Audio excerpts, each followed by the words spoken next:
TRP வந்து பாத்தீங்கன்னா இடைநிலை ஆசிரியர்களுக்கான நோட்டிபிகேஷன் வந்து வெளிவந்திருக்கு. டிஆர்பி ஆனுவல் பிளானரே ஃபர்ஸ்ட் நோட்டிபிகேஷனாக இடைநிலை ஆசிரியர்களுக்கான நோட்டிபிகேஷன் ஜனவரியில கொடுக்குறதா வந்து சொல்லியிருந்தாங்க. ஸோ ஜனவரியில் வந்து கொடுக்கல. இப்போ பிப்ரவரி மாதம் வந்து பாத்தீங்கன்னா நமக்கு வந்து நோட்டிபிகேஷன் வெளியிட்டிருக்காங்க. ஸோ இதில் எவ்வளவு வேகன்சி கொடுத்துருக்காங்க, age limit, education qualification, apply பண்ணுறது என்ன கிடைச்சது, அப்ளிகேஷன் ஃபீஸ் என்ன, எப்படி வந்து செலக்ஷன் ப்ராசஸ் வந்து இருக்க போகுதுன்னு சொல்லி முழுமையான விவரங்கள் வந்து இந்த வீடியோ நம்ம பார்க்கலாம். ஸோ அதை பார்க்கறதுக்கு முன்னாடி நம்ம சேனல் நீங்க ஃபர்ஸ்ட் டைம் பார்த்துருக்கீங்க, இதுல சப்ஸ்கிரைப் பண்ணா வீடியோ பார்க்கணும்னா மறக்காம சப்ஸ்கிரைப் பண்ணி கூட அந்த பெல் பட்டனை ஆல் அப்படின்றத செட் பண்ணிச்சுங்க. அப்போ நான் வீடியோ போட்டா உங்களுக்கு நோட்டிபிகேஷன் வரும். சரி, ஓகே, என்ன சொல்றாங்க அப்படின்றத நம்ம பார்க்கலாம். ஸோ ஆன்லைன் அப்ளிகேஷன் தான் அது வந்து அப்ளை பண்ண முடியும். 15/3/2024 வரைக்கும் நாம வந்து அப்ளை பண்ணிக்கலாம் அப்படின்ற மாதிரி வந்து கொடுத்துருக்காங்க. சில வார்னிங் மெசேஜ் எல்லாம் கொடுத்துருக்காங்க, ஆக்சஸ் எல்லாம் கொடுக்குறதா. டீடைல் ஆஃப் வேகன்சி அப்படின்றத பார்க்கும்போது நமக்கு வந்து பாத்தீங்கன்னா 1768 வேகன்சி ஒரு டென்டேட்டிவா கொடுத்துருக்காங்க. ரைட்டா, இப்போ செகண்டரி கிரேட் டீச்சர் அந்த பே ஸ்கேல் பாத்தீங்கன்னா உங்களுக்கு 20,600 முதல் 75,900 வரைக்கும் லெவல் 10ல வந்து கிடைக்கும் அப்படின்றது சொல்றாங்க. சோ இது வந்து சேலரி விவரம் வேகன்சி. இதுல 1729 வந்து கரண்ட் வேகன்சி ஆகும். பேக்லாக் வேகன்சி வந்து ஒரு 39 வேகன்சி அப்படின்றத மென்ஷன் பண்ணிருக்காங்க. கீழ வந்து பாத்தீங்கன்னா இம்பார்ட்டன்ட் டேட் வந்து கொடுத்துருக்காங்க. ஆன்லைன் அப்ளிகேஷன் பொறுத்தவரைக்கும் 14/2/2024 வந்து ஸ்டார்ட் பண்ண போறாங்க. ரைட்டா, அப்ளை பண்ணது கடைசி தேதி 15/3/2024 வரைக்கும் நம்ம வந்து அப்ளை பண்ணிக்கலாம்ன்றாங்க. இதுக்கான எக்ஸாம் பாருங்க 23/6/2024. சோ ஜூன் மாசம் 23ஆம் தேதி தான் இந்த எக்ஸாம் வந்து கண்டக்ட் பண்ண போறாங்க. கீழ வந்து பாத்தீங்க அப்படின்னா உங்களுக்கு பேக்லாக் வேகன்சி ஒவ்வொரு கம்யூனிட்டிக்கு எவ்வளவு, கரண்ட் வேகன்சி எவ்வளவு, மைனாரிட்டி லாங்குவேஜ் எவ்வளவு அப்படின்றத வந்து தெளிவா வந்து கொடுத்துருக்காங்க. இந்த டேபிள் நீங்களே வந்து செக் பண்ணிக்கோங்க. கரண்ட் வேகன்சி தமிழுக்கு மட்டும் பாத்தீங்கன்னா 1388 வேகன்சி வந்து கொடுத்துருக்காங்க. ஒவ்வொரு கம்யூனிட்டிக்கும் அந்த டிஸ்ட்ரிபியூஷன் ஆஃப் வேகன்சி அந்த பிரிச்சு கொடுப்பாங்களே அதெல்லாம் வந்து தெளிவா வந்து கொடுத்துருக்காங்க. ரைட்டா, தெலுங்குல 75 இருக்கு, உருதுல 35 இருக்கு, கன்னடால 2 இருக்கு. சோ அதான் கொடுத்துருக்காங்க, நீங்க கொஞ்சம் செக் பண்ணிக்கோங்க. குவாலிஃபிகேஷன், சோ இதான் வந்து ரொம்ப ரொம்ப இம்பார்ட்டன்ட். இதுக்கான ஏஜ் லிமிட் என்ன சார் அப்படின்னு கேட்டீங்கன்னா 1/7/2024 படி இவங்க என்ன சொல்ல வராங்க அப்படின்னு பாத்தீங்கன்னா upper age limit, maximum age limit அப்படின்றது நீங்க வந்து ஜெனரல் கேட்டகரி அல்லது ஓசி கேட்டகரிக்கு அப்ளை பண்றீங்க அப்படின்னா 1/7/2024 அந்த தேதி அடிப்படையில் உங்களுக்கு மேக்ஸிமம் 53 வயசு இருக்கலாம், அதுக்கு உள்ள இருக்கணும். ரைட், அதுக்கு மேல போக கூடாது. இது வரைக்கும் நீங்க அப்ளை பண்ணிக்கலாம்.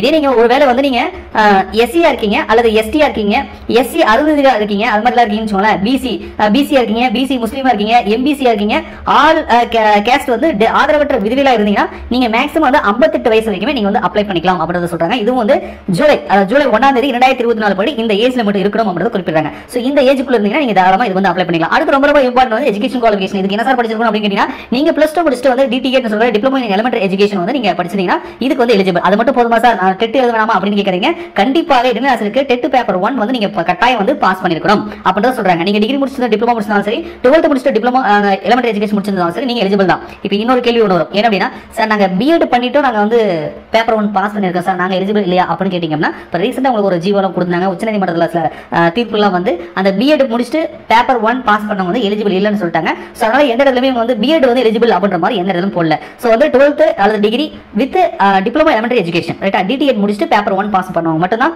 எலிஜிபிள் அப்படின்றத குறிப்பிட்டிருக்காங்க. நீங்க வேணா நோட்டிஃபிகேஷன் வந்து ஒரு டைம் செக் பண்ணிக்கோங்க. ரைட்டா, அவுட் அப்ளை எப்படி அப்ளை பண்ணணும், டிஆர்பி வெப்சைட்ல அப்ளை பண்ணணும். வெப்சைட் பார்த்துக்கோங்க www.tnb.tn.gov.in அப்படின்றத குறிப்பிட்டிருக்காங்க. ஸோ இப்போ அடுத்து வந்து என்ன டாக்குமெண்ட் வந்து அப்லோட் பண்ணணும் அப்படின்ற விவரங்கள் வந்து கொடுத்துருக்காங்க. 10th 12th diploma in elementary education, இது வந்து டிப்ளமோ இன் ஸ்பெஷல் எஜுகேஷன் கூட நீங்க வந்து பண்ணலாம் அப்படின்றது குறிப்பிட்டிருக்காங்க. அல்லது 4 years கோர்ஸ் நீங்க முடிச்சிருந்தா கூட எலிஜிபிள் தான். அப்படி முடிச்சிருந்தீங்கன்னா அதுக்கான சர்டிஃபிகேட் வந்து நீங்க அப்லோட் பண்ணணும் அப்படின்றத கொடுத்துருக்காங்க. ரைட்டா, ஸோ யூஜிக்கு வந்து concern mark sheet if not available candidates would upload mark sheet of the semester mark ஷீட்டோட நீங்க அப்லோட் பண்ணிக்கலாம்ன்றாங்க. டிகிரி சர்டிஃபிகேட் அல்லது ப்ரொஃபஷனல் சர்டிஃபிகேட் நீங்க டிகிரிக்கு வந்து அப்ளை பண்ணிக்கலாம்.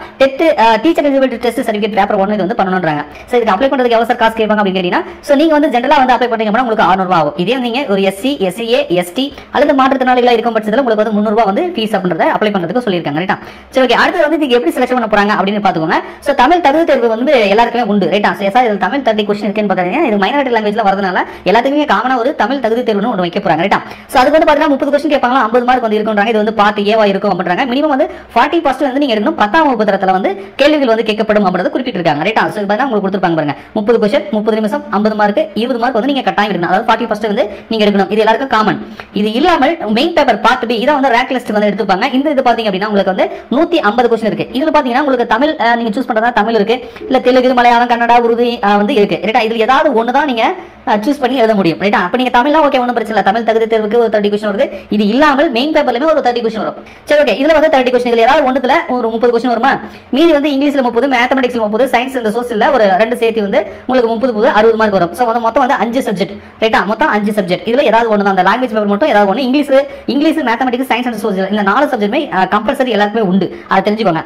அப்ப 5 × 30 போட்டீங்கன்னா 5 5 150 கொஸ்டின் வரும். So 150 question 3 hours 150 marks. ஒரு கொஸ்டினுக்கு 1 மார்க் நெகட்டிவ் மார்க்லாம் எதுவும் கிடையாது.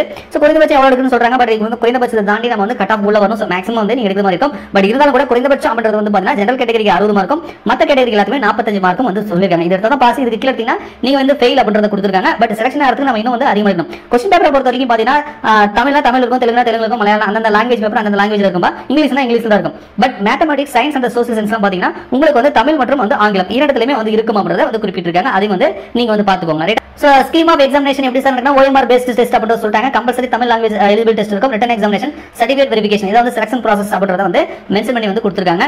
ஸோ அடுத்து வந்து ஏற்கனவே நான் வந்து பேப்பர் 1 பாஸ் பண்ணியிருக்கேன் சார் அப்படின்னா உங்களுக்கு வெயிட்டேஜ் மார்க் இருக்கு. நீங்க பாஸ் பண்ண இயரை பொறுத்து. ஒருவேளை 2012 நீங்க பாஸ் பண்ணிருக்கீங்கன்னா உங்களுக்கு 5.5 வந்து வெயிட்டேஜ் மதிப்பெண். 2013 பாஸ் பண்ண 5 மார்க், 2017 பாஸ் பண்ணவங்களுக்கு 3 மார்க், 2019 பாஸ் பண்ணவங்களுக்கு 2 மார்க். இப்போ ரீசெண்டா நடந்த முடிந்த 2022 தேர்வில் நீங்க பாஸ் பண்ணிருக்கீங்க அப்படின்னா உங்களுக்கு 0.5 மார்க் வந்து வெயிட்டேஜ் மதிப்பெண்ணாவும் வந்து கொடுக்கறதா வந்து சொல்றாங்க. If more than one candidate secure the same cut off mark in the particular communal term அப்படின்னு கொடுத்திருக்காங்க. சோ இதெல்லாம் வந்து நீங்க ஏற்கனவே கொடுக்கறதா. ரைட்டா. சிலபஸை பொறுத்த வரைக்கும் அபிஷியல் வெப்சைட்ல வந்து பாத்தீங்கன்னா நமக்கு வந்து தமிழ் தகுதி தேர்வு ஆகட்டும் அல்லது வந்து இடைநிலை ஆசிரியர் ஆகட்டும் அதெல்லாம் வந்து நமக்கு வந்து கொடுத்திருக்காங்க. ரைட்டா.